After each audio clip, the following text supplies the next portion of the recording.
Hey Bookish Babes, and welcome to my book nook.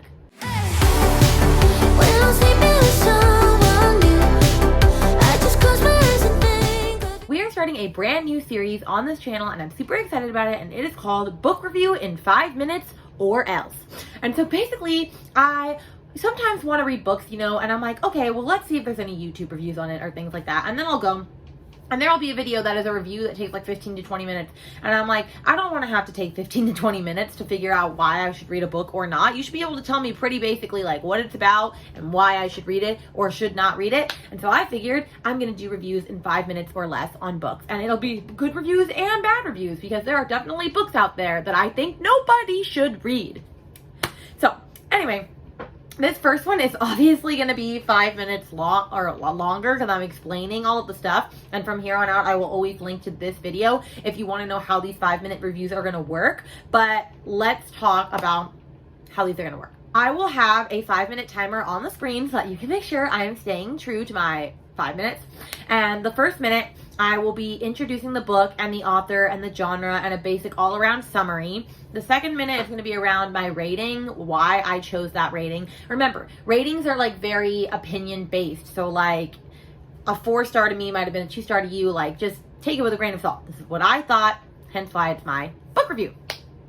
The 3rd through 5th minute is going to be using the CAWPILE method, which was a rating system designed by Book Roast on YouTube, and I will link down her video down below, to basically figure out your ratings. So I figure out my ratings based off of how I feel, and then I check the CAWPILE system and I see what they say I would have given it, and then I determine from there what my actual rating will be, and most of the time it matches up. But she has a couple different categories as to how to figure it out, hence CAWPILE. Each one is a letter. So we have characters, atmosphere, writing, plot, intrigue, logic, and enjoyment. And then I will end with books like, if you liked this book, then you'll like Jade City. Now, to be fair, I have not read any of the books that it has recommended for you to read, that if you enjoyed, you should read. But I typed in books that resemble the book that I chose, and I just went with it. So if it's not anything like it, I apologize in advance, but it is what it is. Okay. But with that, I think we are going to get started. Now, you may be wondering, why is it 5 minutes or else, the name? Because I've also decided that if it takes me more than 5 minutes, and I'm talking about when I film it the first time, like if I can't get it in the first try in 5 minutes or less, then I'm going to have to do some sort of TBR prompt punishment for the next month. And I do have like nightmare prompts, like read a book over 800 pages, or read a book from a series you don't like, or go to a YouTuber's video of like their worst books of the year and choose a book from that. And yeah, I like to torture myself with books, don't you know? But I will have to do one of those nightmare prompts. So if I don't want to do it, don't mess it up.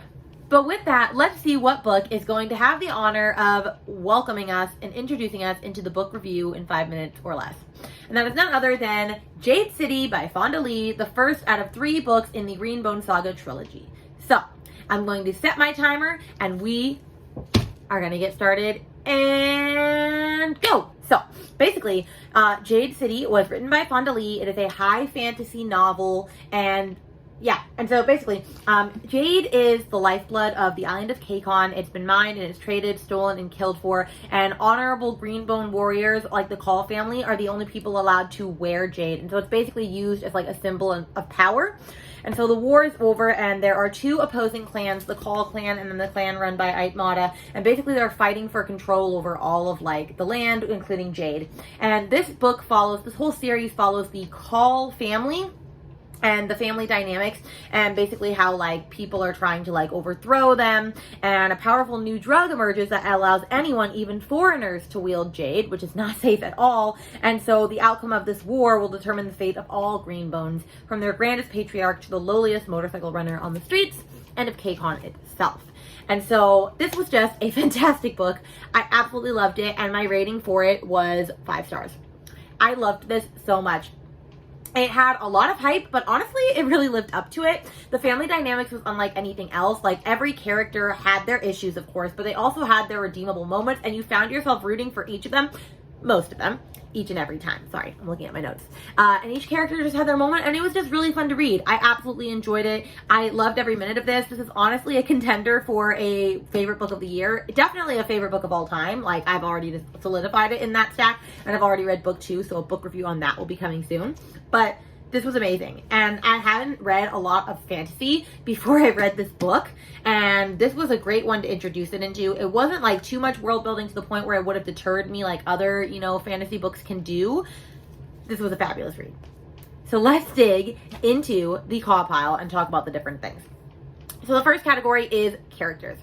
I loved the characters, and I loved the family dynamics. So one of our main characters is a guy named Hilo, and he was super, super hot-blooded and like reacted right off the cuff, but he could also be kind and caring in a second. And so sometimes you loved to hate him, but you also hated to love him. You didn't really hate any character. I mean, you didn't like evil characters, but there were no like obnoxiously outlandish characters like there are in other books. So the characters definitely got a 10 out of 10 for me.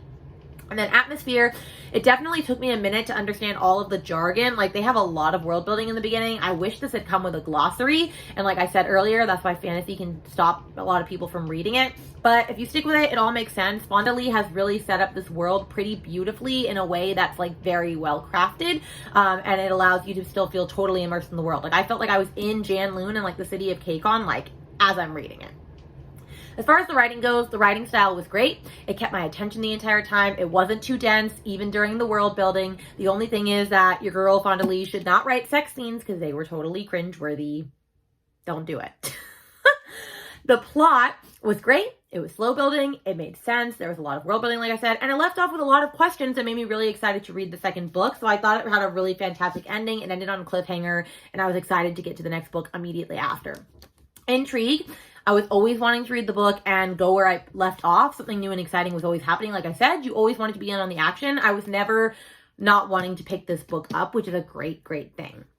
Logic, the way they explained the Jade system made perfect sense as we're going, and the structure of the rivaling clans, like what the pillar is and the mountain and the weatherman, like all these different names, like it all made sense as the book went on. So I really understood it all by the end of the book. And everybody's motives were clear. The story flowed seamlessly. You honestly were rooting for the Call family to persevere at the end because they're a really great family to follow. And then enjoyment. I really loved this book so much. It overpassed my expectations by far. It was one of my favorite books, like I said. Potentially a favorite series of all time. I just loved this. I don't think I could talk more highly about this book, quite honestly. I loved it so much. Now, if you liked, here are books that are similar, that I've read are similar. If you liked The Poppy War by R.F. Kuang, this is a great book for you. If you liked She Who Became the Sun by Shelley Parker Chan, The Fifth Season by N.K. Jemisin, The Bone Shard Daughter by Andrea Stewart, and Black Sun by Rebecca Roanhorse. Now, of course, there are many other books as well, but those are just the first ones that popped up that said they are like this book. So if you liked any of those books, you will potentially like this book. And so that is my 5-minute review or less. And look, we did it in about 4.5 minutes. I'm not gonna lie, I was sweating, fam. That was really scary. But basically, I'm gonna stop my timer now. I hope that this helped you figure out whether or not this is a book that you potentially want to read. I absolutely am super excited for it. I think that it is beautifully done, like I said. And I am currently on book number 3 out of the 3-book series, and I'm just loving it still. So I can't wait to see where this series takes us. But I will hopefully see you in another book review in 5 minutes or else saga. Bye, guys.